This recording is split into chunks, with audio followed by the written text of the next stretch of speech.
unlike Thomas Edison's A Million Ways to Not Make a Light Bulb, there really are actually a lot of ways to code a video.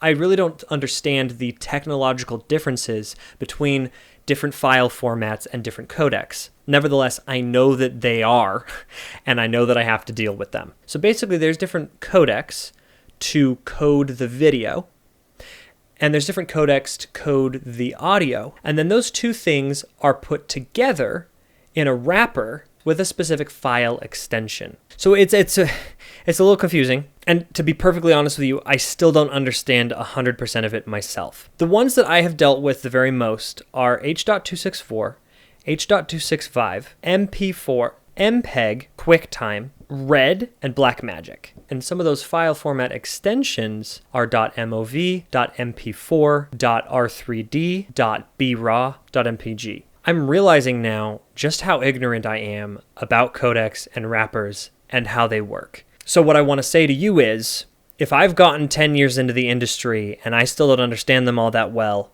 it's okay if you don't understand them too. What you need to be able to do is troubleshoot. This is what you need to be able to do.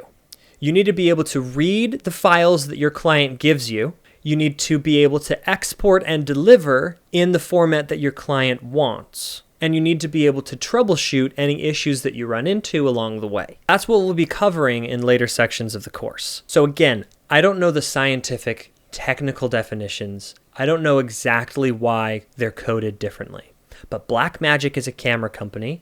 They have a specific way that they export and compress their videos, and they call it BRAW, Blackmagic RAW. Red Cinema cameras have their own codec, and they call them R3Ds. Apple has its own proprietary video called QuickTime. Probably the most universal video file extension right now is .mp4. I'll say the vast majority of files that I've gotten from clients have been R3Ds or MOVs, and the vast majority that I have sent back have been MOVs and MP4s. Now, color science is another one of those things where every company has developed its own and you just need to deal with it per company. Canon cameras have a science, Sony cameras have a science, Lumix cameras have a science. They're all slightly different. And for the most part, any professional editing software that you're using will be able to read any of these video files. There are a few that aren't built straight into the software, but if that's the case, then the company that manufactured the camera should have a plugin for your software. So pretty much all digital video nowadays is built on a grid of pixels. Pretty much all of the videos that I've dealt with are square pixels that are arranged in rows across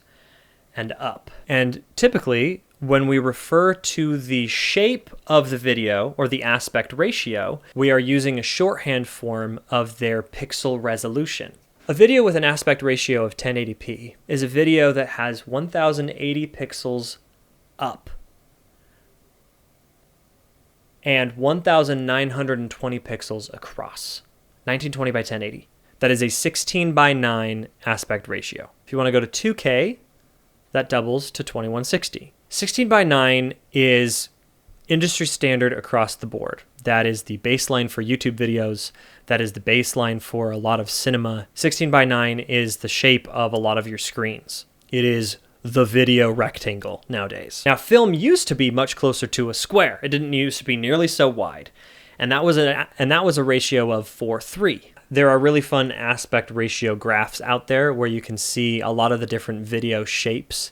As you will learn, working in modern video requires a lot of exporting to a lot of different aspect ratios. The video type and aspect ratio that will work on a vertical phone is going to be completely different than it's going to work in a big projection screen in a theater.